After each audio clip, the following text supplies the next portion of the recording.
जी, welcome करते हैं। आज हम अपने channel doctor Waheed Anjum YouTube channel में आप देख रहे हैं, आज एक नया चेहरा हमारे साथ है और नया उभरता हुआ सितारा चौधरी इरफान मसीह अंजम, जो कि आज हमारे साथ बैठक पे हैं। तो आज हम इनके साथ कुछ बातें करना चाहेंगे। तो मैं चाहूँगा कि हमारी ये सारी बातें सुनने के लिए हमारे साथ जुड़े रहिए। और जिन दोस्तों ने अभी तक हमारा चैनल सब्सक्राइब नहीं किया, वो चैनल भी सब्सक्राइब करें और बेल आइकन जरूर दबाएं, ताकि हमारी हर नई आने वाली वीडियो आप तक जरूर पहुंच सके। जी इरफान साहब, कैसे हैं आप? ठीक हैं? जी बिल्कुल ठीक ठाक। आप सुनाएं, खैरियत से हैं? जी, खुदावंद का बहुत शुक्र है, हम ठीक हैं। और मैं डॉक्टर वहीद आज आपके साथ आपकी खिदमत में हाजिर हूँ। तो आज जो हमारा आपके साथ मिलने का मकसद था, क्योंकि आपका जो लाइफ का टाइम था, जो टेनोर था, अभी तक आप जॉब से हट के फिर एक बिजनेसमैन थे, तो कारोबार कर रहे थे। अचानक कैसे आपके ज़हन में ये एक ख्याल आया, जो आपका एक टर्निंग पॉइंट बन गया कि आपने पॉलिटिकल रास्ते पे, सियासी लाइफ में कदम रखा है, सियासी कैरियर में अपना कदम रखा है? जी डॉक्टर साहब, बहुत शुक्रिया आपके आने का कि आप अपना टाइम निकाल के आए हैं।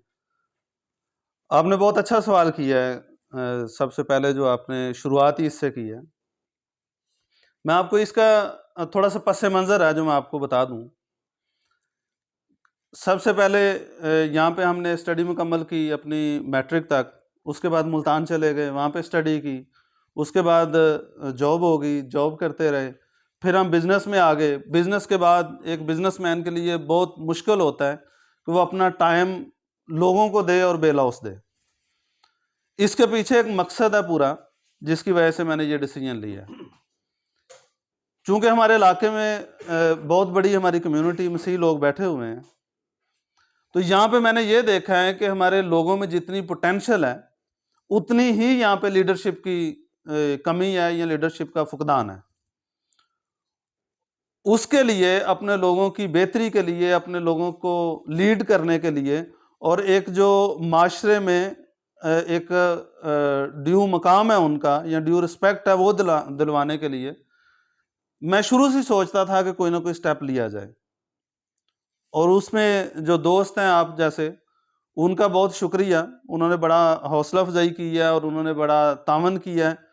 और इस डिसीजन को लेने के लिए उनका भी बहुत बड़ा किरदार है, क्योंकि उन्होंने मुझे इनकरेज किया, उन्होंने मेरा साथ देने का वादा किया, उन्होंने मेरी लीडरशिप को एक्सेप्ट करने की बात की। तो ये एक्चुअली मैं इसको ये कहूँगा कि हम एक यहाँ पे पूरा ख़ानदान है। हम जो कम्युनिटी है पूरी, ये हमारा एक पूरा ख़ानदान है। हमने एक ख़ानदान को लेके चलना है। उसी में हमारी लीडरशिप भी है, उसी में हमारी इज्जत भी है, उसी में ही हमारी एक डिग्निटी भी है, जो हम माशरे में रह के हासिल कर सकते हैं। इसी मकसद को सामने रखते हुए एक सबसे पहले अपनी कौम की इज्जत, कौम की गैरत है, उसके बाद बाकी दुनियादारी है।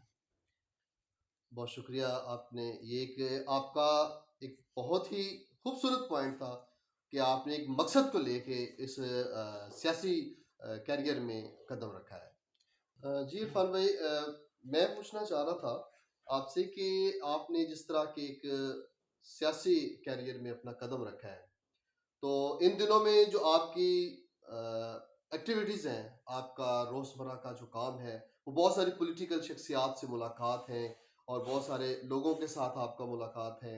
आज भी हमने देखा कि बहुत सारे लोग आपको इसके बारे में अप्रिशिएट करने के लिए भी आए थे।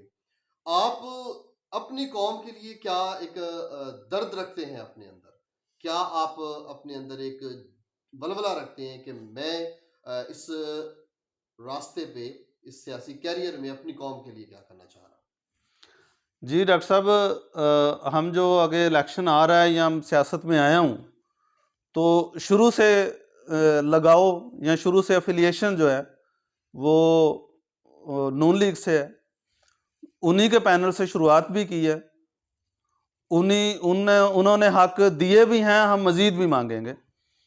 और मैं अपनी कौम के बारे में ये कह सकता हूँ कि बहुत ज़्यादा ज़रख़ेज़ है ये मट्टी। बहुत ज़्यादा पोटेंशियल है हमारे लोगों में, बहुत ज़्यादा टैलेंटेड हैं लोग, और सबसे बढ़कर मुनाफिकत नहीं है लोगों में। बढ़ चढ़कर लोग पाकिस्तान के लिए काम करते हैं, पाकिस्तान के लिए आगे बढ़ते हैं। वो चाहे हमारा एजुकेशन डिपार्टमेंट हो, या हमारा हेल्थ का डिपार्टमेंट हो, या दूसरे डिपार्टमेंट्स हैं, हर फील्ड में हमारे लोग एक नुमायाँ कारकर्दगी अपनी वो कर रहे हैं। इससे हट के भी लोगों को मज़ीद आगे लेके जाया जा सकता है, इनको नखारा जा सकता है। इसी मोटो को मैं लेके आगे चला हूं कि जो हमारे लोगों के जो राइट्स हैं, मिनारिटी में होते हुए बहुत सारे राइट्स मस्क भी कर दिए जाते हैं।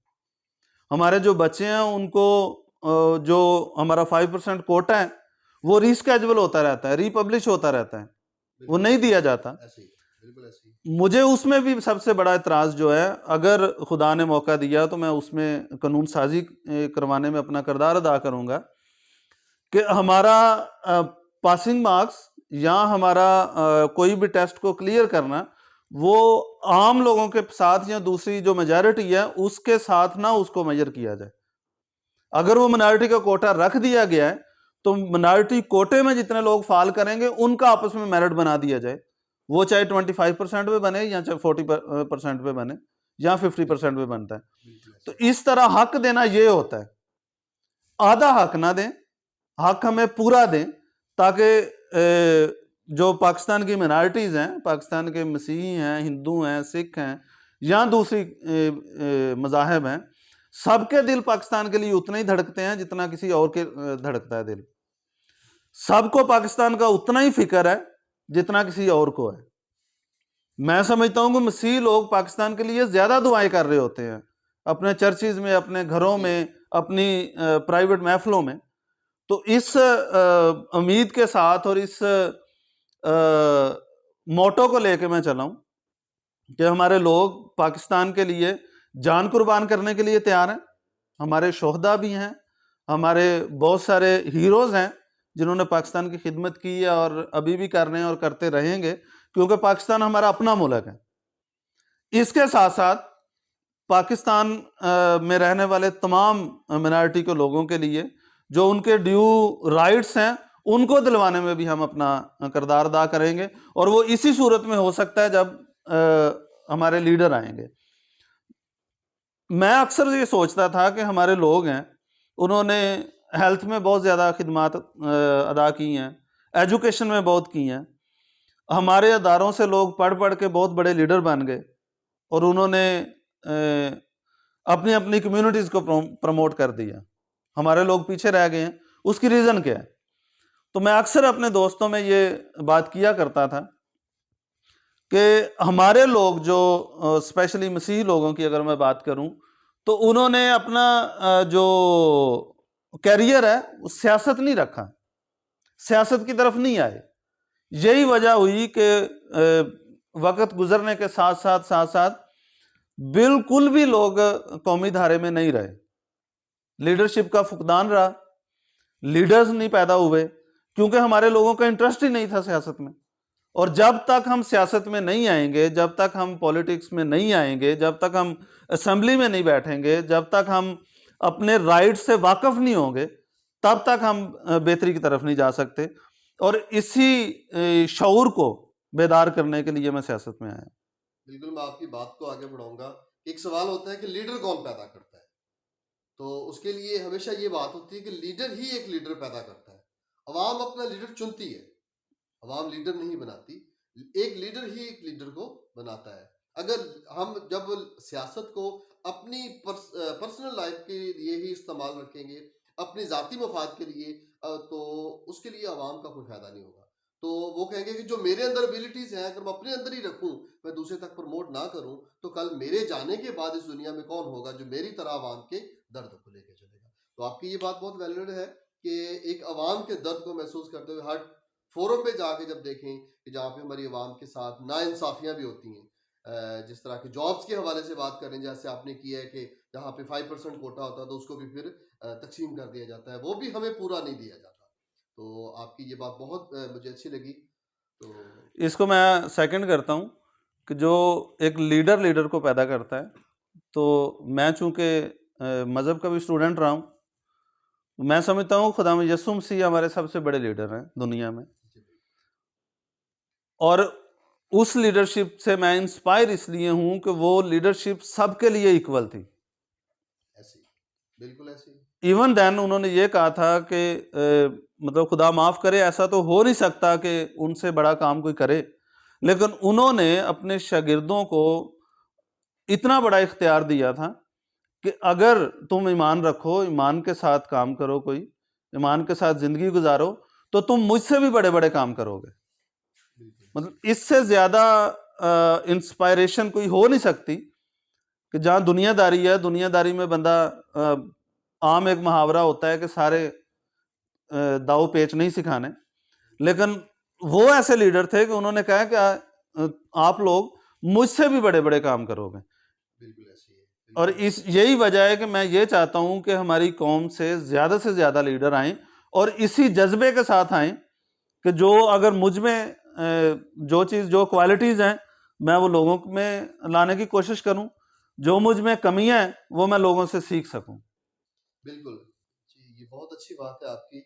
तो मेरा एक आपसे एक अहम बात आपसे करना चाह रहा हूँ कि अब तक हमारे जो मिनार्टी के जितने भी लीडर आए हैं, तो पाकिस्तान में वो तकरीबन हमारी, ये पंजाब की बात करें तो वो हमारे सारे अपर पंजाब की बात होती है।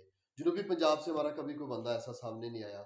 और हमारे लिए बड़ी ये खुशी की बात है कि आपने अगर यहाँ पे स्टैंड लिया है और अभी आपको जो इन्होंने मिनार्टी विंग्स में पूरे पंजाब में इन्होंने वाइस प्रेसिडेंट भी मुकर्रर किया है। आपको मुबारकबाद भी देंगे हम इसके लिए कि बहुत बहुत मुबारक हो। थैंक और यू। ये खुश आइन है कि जैसे ही आपने सियासत में कदम रखा है तो आपको अप्रिशिएट किया जा रहा है। तो हमारी दुआ है कि जैसे ही इलेक्शन होता है तो आपको ये कामयाबी से आपको हमकिनार होते हैं। तो उसके बाद आप अपनी इस जो पसमानदा हमारा जो इलाका है, जो ये जनूबी पंजाब में हमारी अक़लियतें हैं, और ख़ास तौर पे वो जिस तरह आपने पहले कहा ना कि हमारे इस इलाके में, हमारी इस धरती में बड़ा टैलेंट है, तो मैं वही बात कहूँगा कि ज़रा सा नम हो तो ये मट्टी बड़ी ज़रख़ेज़ है। तो इस रेगिस्तान से एक उभरता हुआ सितारा है आप। तो अगर आप खुदावंद ताला मेरे आपको कामयाबी दें, आप कामयाबी से हमकिनार होते हैं, आमीन आमीन। तो आप अपनी कौम के लिए, अपने नौजवानों के लिए या अपने इलाके के लिए क्या मंशूर रखते हैं? आपके सवाल में ही आपका जवाब भी छुपा है। मैं आपकी बात को आगे बढ़ाता हूँ इस तरह, आपने कहा है कि वस्ती पंजाब या अपर पंजाब में ज़्यादातर हमारे लीडर्स रहे हैं, या उसको सादा अल्फाज में कहें तो हमारे एमपी एमएनएज वहाँ से बनते हैं, जनूबी पंजाब से कोई कोई भी नहीं आया। नहीं आया। मैं इस चीज़ को समझता हूँ कि लीडरशिप का फुकदान है। जैसे आपकी मुबारकबाद का भी बहुत शुक्रिया कि आपने मुबारकबाद दी है।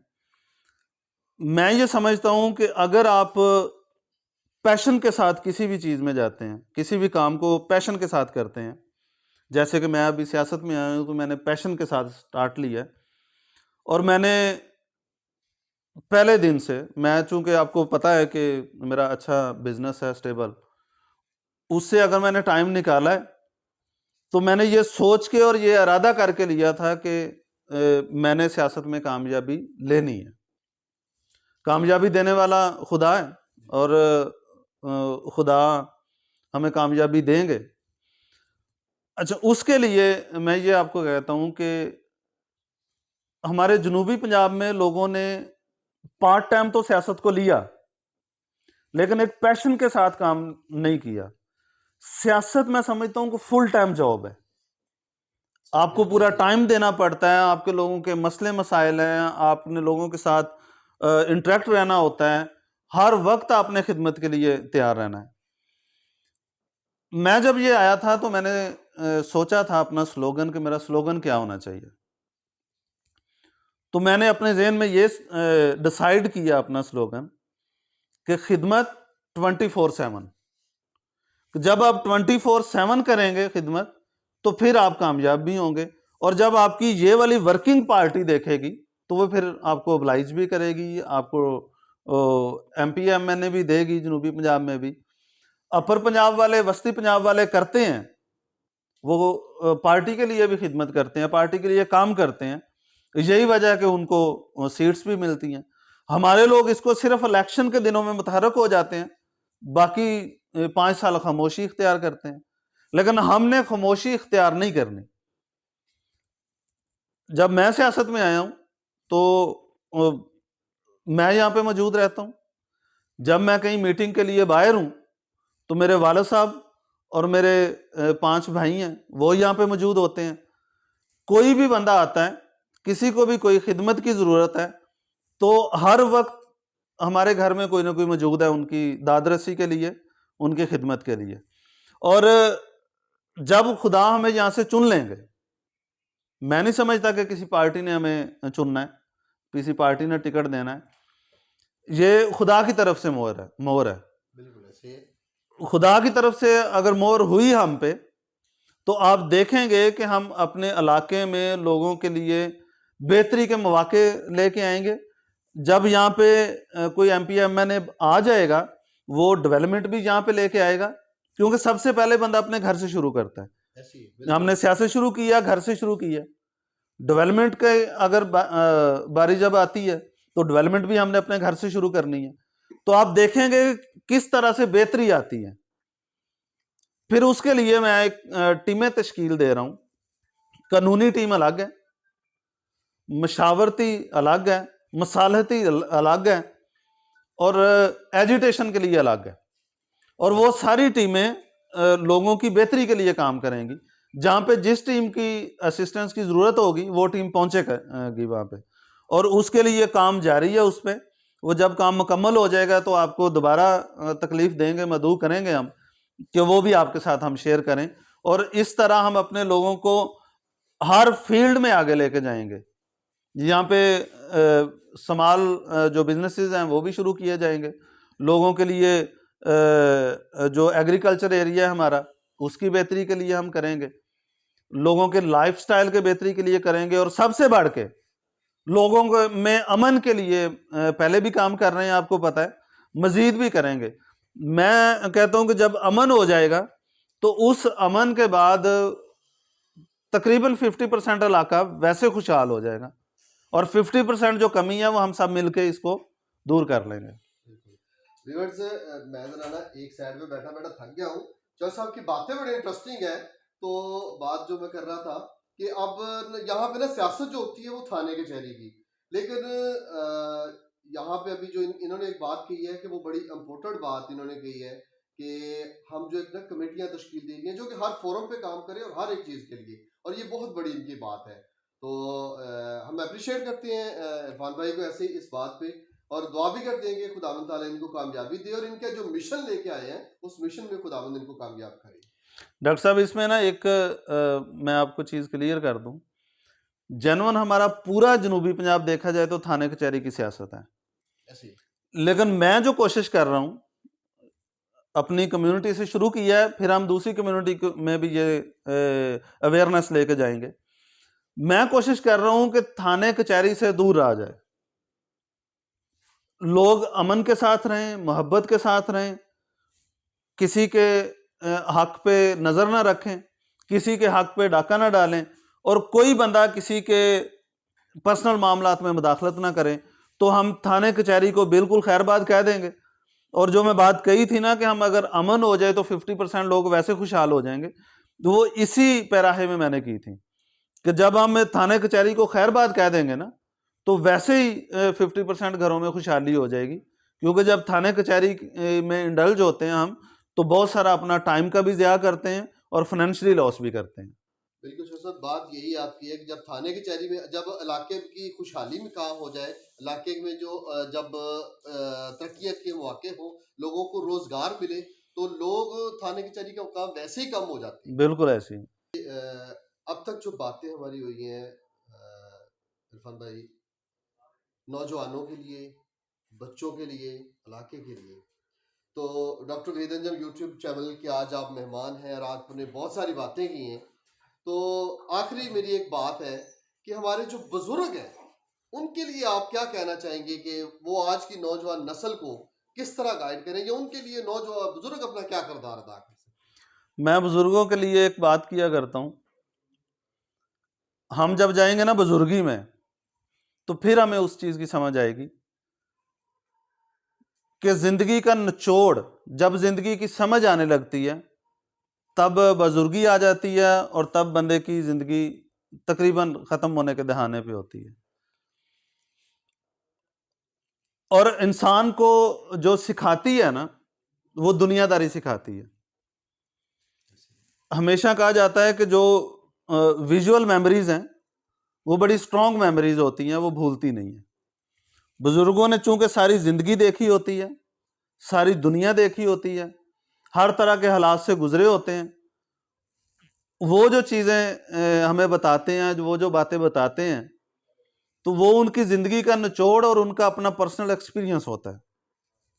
अक्सर हम कहा करते हैं कि यार फलां सियाने बंदे ने ये बात की थी, तो हर बुजुर्ग सियाना होता है, और वो सियाना इसी बेस पे होता है कि उसने अपनी पूरी ज़िंदगी में उस ज़िंदगी को एक्सपीरियंस किया होता है। तो मैं नौजवानों से ये कहूँगा और रिक्वेस्ट करूँगा कि आप बुज़ुर्गों की महफ़िल में बैठा करें। बुज़ुर्गों के पास बड़ी काम की बातें होती हैं, ज़िंदगी गुजारने के सुनहरी असूल होते हैं, और वो अपनी ज़िंदगी के तजर्बात, कोई 60 साल का बुज़ुर्ग है, कोई 50 साल का है, कोई 70 साल का है, कोई 80 साल का है, तो उस बुज़ुर्ग ने के पास जब आप बैठते हैं ना, तो यूँ समझें कि आप वो 70-80 साल का एक्सपीरियंस ले रहे होते हैं। तो उनकी गाइडेंस में आगे बढ़ें, और जो बुजुर्ग मशवरा देते हैं उस पर मनोअन मशवरा करें, क्योंकि कोई भी बुजुर्ग ये नहीं चाहेगा कि नौजवान बच्चे जो उसके बच्चे हैं या कम्युनिटी के बच्चे हैं, तो वो किसी ऐसी गलत चीज़ में इंडल्ज हों, या किसी ऐसी गलत आदत में या गलत उसमें चले जाएं सोबत में, कि उनका फ्यूचर ख़राब हो जाए। बुजुर्गों का बहुत बड़ा रोल है इस पे।